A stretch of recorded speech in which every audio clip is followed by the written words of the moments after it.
बिस्मिल्लाहिर्रहमानिर्रहीम। अस्सलाम वालेकुम स्टूडेंट आज हम क्लास 9 केमिस्ट्री बुक के यूनिट 6 स्टोक्योमेट्री के कुछ इंपॉर्टेंट टॉपिक्स को कवर करेंगे। स्टूडेंट आज का हमारा ये लेक्चर नंबर 3 है। इससे पहले भी हमने इस चैप्टर के लेक्चर 1 और लेक्चर 2 में कुछ टॉपिक्स को कवर किया, तो मैं आपको रिकमेंड करूंगा कि आप पहले उन टॉपिक्स को समझें और देन इन टॉपिक को समझने आपके लिए इजी होगा। तो अब हम मूव करते हैं कि आज हमने क्या टॉपिक देखने हैं। तो सबसे पहले हम देखेंगे केमिकल इक्वेशंस एंड बैलेंसिंग, और साथ ही हम इसकी कॉन्सेप्ट असेसमेंट एक्सरसाइज 6.6 और 6.7 को भी समझेंगे। इसके बाद हमारे पास जो अगला टॉपिक होगा आज के इस लेक्चर में वो है एक्सप्लोरिंग द आयोनिक इक्वेशंस, कि आयोनिक इक्वेशंस क्या हैं और हम इसको कैसे लिख सकते हैं। स्टूडेंट आज के इस लेक्चर में जो इंपॉर्टेंट टॉपिक है वो यही है, जो एग्जाम पॉइंट ऑफ व्यू से भी थोड़ा इंपॉर्टेंट है। नेक्स्ट में हमारे पास जो अगला टॉपिक है वो है 6.7 मॉलिक्यूलर एंड स्ट्रक्चरल फार्मूला। साथ ही हम इसकी भी कॉन्सेप्ट असेसमेंट एक्सरसाइज से समझेंगे कि हम किस तरह से मॉलिक्यूलर या स्ट्रक्चरल फार्मूला को क्रिएट करते हैं। तो आइए स्टार्ट करते हैं आज का हमारा ये lecture.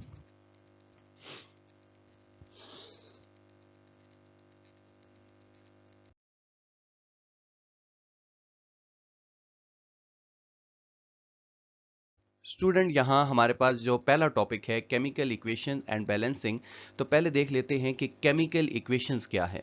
Student basically chemical equation हमारे पास सिंबॉलिक रिप्रेजेंटेशन है किसी भी केमिकल रिएक्शंस की। यानी किसी केमिकल रिएक्शंस को अगर आप एलिमेंट्स और उन एलिमेंट्स या एटम्स की रेशो के लिहाज से आप लिखें कि उनमें कौन कौन से एटम मौजूद हैं और उनकी रेशो क्या है, इसको हम केमिकल इक्वेशंस कहते हैं। जैसा कि आप यहाँ देख सकते हैं कि हमने यहाँ एक केमिकल इक्वेशन लिखी। ये केमिकल इक्वेशन सिंबॉलिक रिप्रेजेंटेशन है किसी रिएक्शन की। इसमें हमारे पास जो जो एलिमेंट्स हैं, कार्बन है, ऑक्सीजन है, और वो मिलकर जो हमें कंपाउंड दे रहा है CO2 कार्बन डाइऑक्साइड, इसको हमने एक सिंबॉलिकली लिखकर बता दिया। स्टूडेंट इसमें एक और बात ये भी है कि जहाँ जो हमारे पास ये दो रिएक्शन के जो रिएक्शन जहाँ से स्टार्ट हो रहा है, ये कार्बन और ऑक्सीजन, इसको हम रिएक्टेंट कहते हैं। और साथ ही हमारे पास ये जो प्रोडक्ट हमें मिल रही है CO2, इसको हम प्रोडक्ट कहते हैं। तो कोई भी केमिकल जो इक्वेशन है उसमें लेफ्ट साइड पर हमेशा रिएक्टेंट होंगे और राइट साइड पर प्रोडक्ट होगी उनकी। रिएक्टेंट बेसिकली केमिकल रिएक्शन को इनिशिएट करते हैं, यानी इसको स्टार्ट करते हैं, और प्रोडक्ट हमारे पास वो चीज होती है जो कि हमें एंड पर मिलती है केमिकल रिएक्शंस के बाद। स्टूडेंट केमिकल रिएक्शन को हम आमतौर पर सिंगल एरो से रिप्रेजेंट करते हैं, लेकिन सम टाइम कुछ ऐसे केमिकल रिएक्शंस भी हैं जिसको यहाँ हम डबल एरो से भी रिप्रेजेंट करते हैं। इसमें स्टूडेंट एक और बात ये भी है कि केमिकल इक्वेशंस में हम ये जो एटम्स हैं इनकी फिजिकल स्टेट के साथ दिखते हैं। इनकी फिजिकल स्टेट इनकी सबस्क्रिप्ट पे लिख दी जाती है। जैसे कार्बन यहाँ इसके साथ यहाँ ये S लिखा है, तो दैट मीन कि कार्बन जो है वो सॉलिड इसकी फिजिकल स्टेट है। इसके साथ ऑक्सीजन जो है फिजिकल स्टेट उसकी गैस है, तो उसके साथ हमने सबस्क्रिप्ट में G लिख दिया। और कार्बन डाइऑक्साइड की जो फिजिकल स्टेट है वो भी गैस है, तो उसको भी हमने लिख दिया। यानी फिजिकल स्टेट्स हमारे पास पैरेंथेसिस के अंदर हम इनको इंडिकेट करते हैं स्मॉल लेटर से। S सॉलिड के लिए, L लिक्विड के लिए, AQ एक्वस के लिए, और G जो है वो गैस के लिए हम यूज करते हैं। अब हम मूव करते हैं अपनी नेक्स्ट स्लाइड की तरफ। स्टूडेंट यहाँ हमारे पास कॉन्सेप्ट असेसमेंट एक्सरसाइज 6.6 है, जिसमें हमें कहा गया है कि represent the following chemical reactions by chemical equations, यानी इन केमिकल रिएक्शंस को हमने केमिकल इक्वेशन से रिप्रेजेंट करना है। पहला हमारे पास है कि burning of hydrogen to produce water, यानी हाइड्रोजन जब बर्न होता है तो इसके रिजल्ट में हमें वाटर मिलता है, तो इसकी केमिकल इक्वेशन लिखें। तो सिंपल सी बात है कि जब भी बर्निंग प्रोसेस आए तो उसके लिए हमें ऑक्सीजन रिक्वायर्ड होती है, यानी हाइड्रोजन ऑक्सीजन के साथ मिलकर रिएक्ट करेगा। तो यहां हमने H2 plus O2 goes to form 2H2O लिख दिया। इसमें जो दूसरी बात है कि अगर आप इसको बैलेंस करना चाहते हैं तो H2 है, यानी ये डायटोमिक मॉलिक्यूल है, और O भी 2 है, तो जो रिजल्ट में हमें उसने बता दिया कि राइट साइड पर हमें वाटर मिलेगा, वो हमने लिख दिया। लेकिन यहाँ देखें कि हाइड्रोजन के 4 मॉलिक्यूल हैं लेफ्ट साइड पर, तो राइट साइड पर भी हाइड्रोजन के 4 ही मॉलिक्यूल होने चाहिए। साथ में ऑक्सीजन देखें कि हमारे पास लेफ्ट साइड पर 2 है, 2 इसके एटम हैं, तो राइट साइड पर भी इसके ऑक्सीजन के 2 ही एटम हैं। यहाँ ये जो 2 लिखा है ये ऑक्सीजन को भी रिप्रेजेंट कर रहा है और हाइड्रोजन को भी, लेकिन अगर वो सबस्क्रिप्ट में 2 लिखा हो तो दैट मीन वो एक ही एलिमेंट को रिप्रेजेंट कर रहा होता है। अब इससे अगला जो दूसरा है वो आप लोग खुद सोचें कि बर्निंग ऑफ मैग्नीशियम, कि मैग्नीशियम की बर्निंग करनी है, दैट मीन मैग्नीशियम को भी हमने सेम बिल्कुल ऐसे ही जैसे हाइड्रोजन को ऑक्सीजन के साथ रिएक्ट करवाया तो मैग्नीशियम को भी ऑक्सीजन के साथ रिएक्ट करवाएंगे। तो प्रोड्यूस क्या होगा, मैग्नीशियम ऑक्साइड्स प्रोड्यूस होगा, साथ में उसने बता भी दिया कि MgO बनेगा। तो अब हम लिख लेते हैं इसको कि मैग्नीशियम और साथ में ऑक्सीजन, ऑक्सीजन डायटोमिक मॉलिक्यूल है, तो यहां हमने MgO हमारे पास प्रोडक्ट बन गया। लेकिन यहाँ ऑक्सीजन 2 था तो इसको 2 बनाने के लिए यहाँ हमें नीचे हम खुद से नहीं लिख सकते, हम इधर बाहर इसके लिख देंगे 2 और 2 मोल ऑफ MgO। और यहाँ देखें कि जब हमने यहाँ 2 मोल ऑफ MgO लिखा तो ऑक्सीजन तो 2 टाइम्स हो गया, ऑक्सीजन के एटम तो 2 टाइम हो गए, लेकिन साथ में मैग्नीशियम की भी 2 टाइम हो गया, तो मैग्नीशियम के साथ भी हमने 2 लिख दिया, यानी 2 मोल ऑफ Mg। तो इस तरह हमारे पास ये जो इक्वेशन है वो बैलेंस भी हो गई। अब हम मूव करते हैं अपनी नेक्स्ट स्लाइड की तरफ। स्टूडेंट, यहाँ हमारे पास जो नेक्स्ट कॉन्सेप्ट असेसमेंट एक्सरसाइज 6.7 है, which is very very important regarding exam point of view. तो इसमें हमें कहा गया है कि transform the following chemical equations into ionic equations, यानी हमने इन केमिकल इक्वेशंस को आयोनिक इक्वेशंस में ट्रांसफॉर्म करना है। तो इसके कुछ स्टेप्स हैं, आप मेरे साथ रहेंगे और इसको फॉलो करेंगे तो तभी आपको समझ आएगा अच्छे से। तो इसमें सबसे पहले तो ये है कि हम इस पहली जो हमारे पास इक्वेशन दी गई है AgNO3 NaCl और AgCl NaNO3, इसको हम लिख लेते हैं अपने पास। ये स्टूडेंट हमने लिख दिया और साथ ही इसकी फिजिकल स्टेट्स क्या हैं वो भी बड़ी इंपॉर्टेंट है इसमें। तो AgNO3 जो है वो हमारे पास है एक्वस है और NaCl जो है वो भी एक्वस है, और ये जो AgCl है वो सॉलिड स्टेट है और NaNO3 जो है वो भी एक्वस है। तो इनके साथ हम इनको लिख लेंगे, मेंशन कर लेंगे। अब आप देखें कि हमने पहला स्टेप ये करना है कि जो हमारे पास यहाँ एक्वस मीडियम है, सॉलिड नहीं एक्वस, यानी जो वाटर के अंदर सॉल्युबल होते हैं उनको एक्वस कहते हैं। तो ये जो वाटर सॉल्युबल हमारे पास मॉलिक्यूल्स हैं, इन मॉलिक्यूल्स को हमने आयन में कन्वर्ट करके लिख देना है, यानी इनकी सेपरेशन कर लेनी है, इनको आयोनाइज कर लेना है। इनको आयोनाइज इस तरह से करना है कि जो मेटल एटम्स होंगे उनको कैटाइन बनाना है और जो नॉन मेटल एटम हैं उनको एनाइन बनाना है। तो इसमें आप देखें कि NO3 जो है वो हमारे पास है नॉन मेटल एटम्स और Ag मेटल है, तो इस वजह से हम Ag के ऊपर प्लस का साइन और NO3 के ऊपर नेगेटिव साइन लगाकर इनको सेपरेट कर देंगे। फिर साथ में सोडियम क्लोराइड जो है, इसमें सोडियम जो है वो उसके ऊपर कैटाइन बनेगा, ये प्लस का साइन आएगा, और जो क्लोरीन है उसके ऊपर नेगेटिव साइन आएगा, क्योंकि क्लोरीन जो है वो नॉन मेटल है और ये मेटल है। ये इस वजह से क्योंकि मेटल एटम जनरली जो है वो इलेक्ट्रॉन जल्दी लूज कर लेते हैं, तो हम मेटल एटम्स के ऊपर मेटल एटम्स को कैटाइन यहाँ बनाएंगे। इसी तरह यहाँ भी सोडियम जो है वो अगेन मेटल है, तो इसको भी हम कैटाइन बनाएंगे और NO3 को हम एनाइन बनाएंगे। फिर आगे ये सॉलिड फॉर्म में है, इसको हम आयन में कन्वर्ट नहीं करेंगे क्योंकि ये सॉलिड स्टेट में रह रहा है, तो इसको एज इट इज़ नीचे लेकर आएंगे। आपने सिर्फ एक्वस जो हमारे पास होंगे मॉलिक्यूल, उन्हीं मॉलिक्यूल्स को आपने आयन में कन्वर्ट करना है। तो हम इसको लिख लेते हैं। टोटल आयोनिक इक्वेशंस पहले हम लिखेंगे और देन हम इसको लिख लेंगे। आप देखें कि यहाँ हमने Ag को अलग लिख दिया, NO3 को अलग लिख दिया एनाइन की फॉर्म में, फिर इसको अलग लिख दिया, Cl को अलग लिख दिया, इसको भी लिख लिया, इसको भी लिख लिया और इसको हमने नहीं लिखा।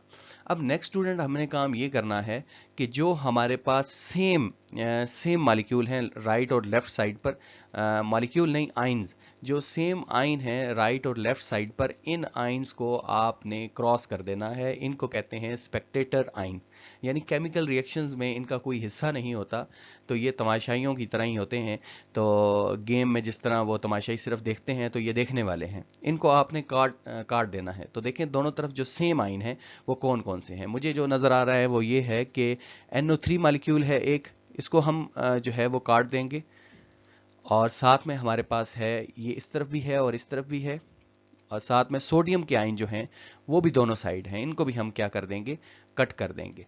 अब जो रिमेनिंग हमारे पास मॉलिक्यूल्स बच गए हैं ना, यहाँ हमारे पास Ag बचा, और Cl बचा, और राइट साइड पर हमारे पास AgCl बचा। तो ये हमारे पास नेट आयोनिक इक्वेशन लिखकर हम इसको लिख देंगे। साथ में ये भी है कि ये एक्वास आपने डालने हैं कि कौन से एक्वास सॉल्यूशन या वाटर सोल्यूबल आयन है, तो वो हमने डाल दिया। अब हम लिख देंगे टोटल नेट आयोनिक इक्वेशन। तो नेट आयोनिक इक्वेशन हमारे पास आएगी AgCl और साथ में हमारे पास आ जाएगा AgCl।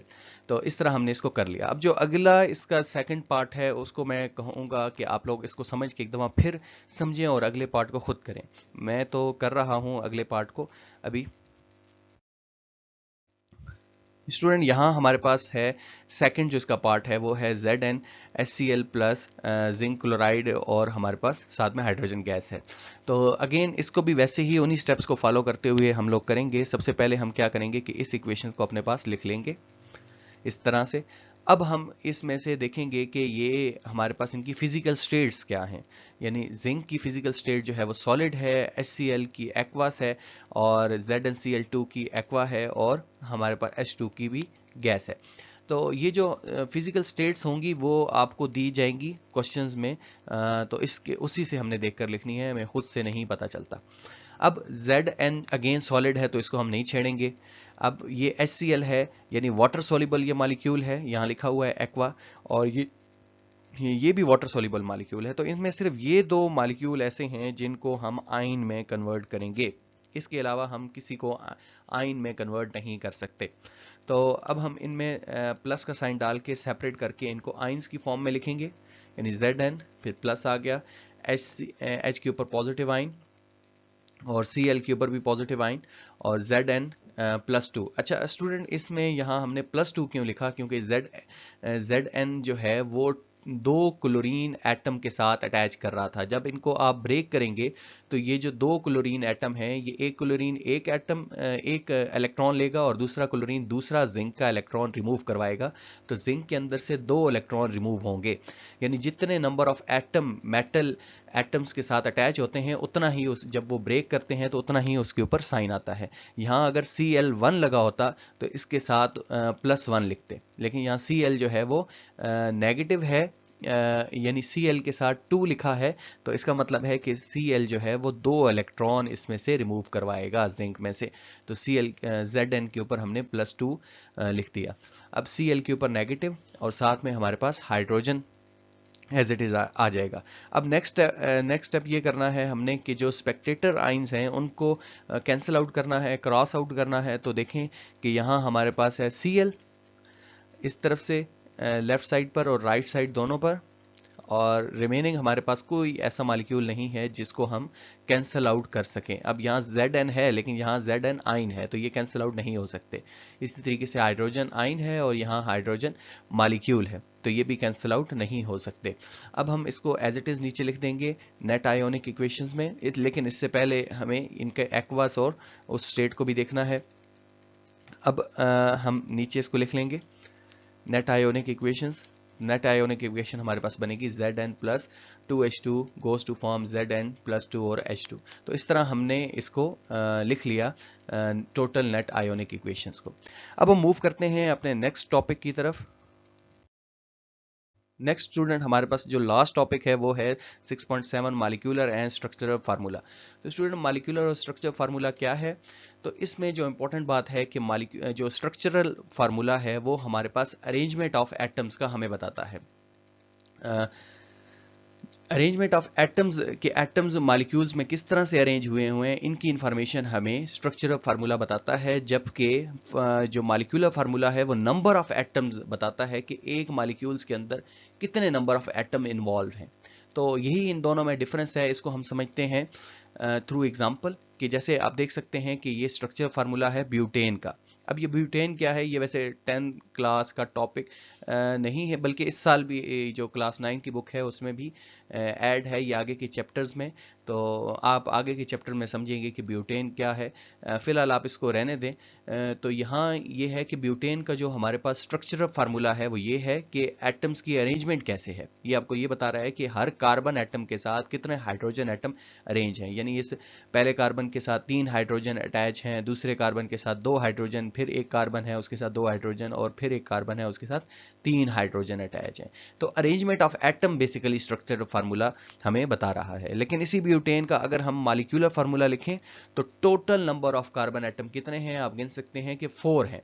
तो 4 कार्बन एटम हैं, और टोटल जो हाइड्रोजन एटम है वो कितने हैं, तो वो भी आप देख सकते हैं कि वो 8 हैं। तो ये इसका मॉलिक्यूलर फार्मूला है और ये इसका स्ट्रक्चरल फार्मूला है। साथ ही अगर हम मूव करें इसकी कॉन्सेप्ट असेसमेंट एक्सरसाइज 6.8 की तरफ, तो इसमें कहा जा रहा है कि right the molecular formula of the following compound. ये स्ट्रक्चरल फार्मूला लिखे गए हैं जिसमें अरेंजमेंट ऑफ एटम्स बताए जा रहे हैं, लेकिन अब आपने इनको मॉलिक्यूलर फार्मूला में कन्वर्ट करना है। तो यहाँ आप देख लें कि कार्बन के कितने एटम हैं, तो कार्बन के 2 एटम हैं, हाइड्रोजन के 3 ये हैं, 2 ये हैं और 1 ये है। तो ये इसके साथ हाइड्रोजन के 6 हो गए और साथ में ऑक्सीजन आ गया। तो ये हम इसको लिख लेंगे C2H6O आ जाएगा। नेक्स्ट जो 2 है इसका पार्ट, उसमें कार्बन के टोटल एटम कितने हैं, 2 हैं, हाइड्रोजन के कितने हैं, 3 और 2 5, 5 और 2 7, और साथ में हमारे पास नाइट्रोजन आ जाएगा। तो ये हमने लिख लिया। जो थर्ड इसका पार्ट है उसमें आप देखें कि कार्बन के टोटल एटम्स कितने हैं, वो 3 हैं, हाइड्रोजन के 6 हैं और O हैं। तो ये हमने इसका भी मॉलिक्यूलर फार्मूला लिख लिया। मॉलिक्यूलर फार्मूला बेसिकली आपको नंबर ऑफ एटम्स बताता है, किसी भी कंपाउंड के अंदर किसी एलिमेंट्स के एटम्स कितने हैं उनके बारे में आइडिया देता है। लेकिन जो स्ट्रक्चरल फार्मूला है वो हमें अरेंजमेंट्स ऑफ एटम्स के बारे में बताता है। एक और डिफरेंस भी है स्टूडेंट, यहाँ ये है कि जैसा कि आप यहाँ देख सकते हैं कि ये जो हमारे पास स्ट्रक्चरल फार्मूला लिखा गया है CH3, CH2 और OH, ये हमें एक फैमिली के बारे में भी इंफॉर्मेशन दे रहा है। ये अल्कोहल की एक फैमिली है। OH मॉलिक्यूल अगर अटैच हो तो इसको अल्कोहल कहते हैं। ये आगे के चैप्टर्स में आप इसको पढ़ेंगे। फिलहाल जस्ट सिर्फ देख लें। और अगर इसी तरीके से अगर हमारे पास कार्बोनाइल ग्रुप, ये कार्बोनाइल ग्रुप है CO, इसको कार्बोनाइल ग्रुप कहते हैं। इस कार्बोनाइल ग्रुप के दोनों तरफ अगर हमारे पास अल्काइल ग्रुप हैं, ये CH3 और ये CH3, ये अगर अटैच हों तो ये हमें एक और फैमिली देता है जो कि कीटोन की फैमिली है। तो ये अल्कोहल की फैमिली है, ये कीटोन की फैमिली है। लेकिन अगर आप इन्हीं को यहाँ सामने देखें, 1 और 3 को देखें, तो 1 जो है वो हमें ये डिस्टिंग्विश नहीं कर पा रहा कि इसकी फैमिली कौन सी है। 1 और 3 में ये जो मॉलिक्यूलर फार्मूला है वो हमें डिस्टिंग्विश नहीं कर पाता या रिकग्नाइज हम उसमें नहीं कर सकते कि इनकी ये किस फैमिली से का मॉलिक्यूल लिखा है। लेकिन जो हमारे पास ये जो स्ट्रक्चरल फार्मूला है ये हमें हेल्प आउट कर रहा है आइडेंटिफाई करने में कि ये किस इस मॉलिक्यूल की फैमिली क्या है या इसका फंक्शनल ग्रुप इसको कहते हैं वो क्या है। तो स्टूडेंट, इसके साथ हमारा जो आज का लेक्चर था वो अपने इख्तिताम को पहुंचा। इस लेक्चर में अगर आपकी कोई भी क्यूरी या क्वेश्चन हो तो आप कमेंट सेक्शन में लाजमी पूछिए। इसके बाद हम नेक्स्ट इंशाल्लाह इस चैप्टर की एक्सरसाइज को समझेंगे और इनके MCQs भी देखेंगे। तो अपना बहुत ख्याल रखिएगा। मिलते हैं एक न्यू वीडियो लेक्चर के साथ। अल्लाह हाफिज़।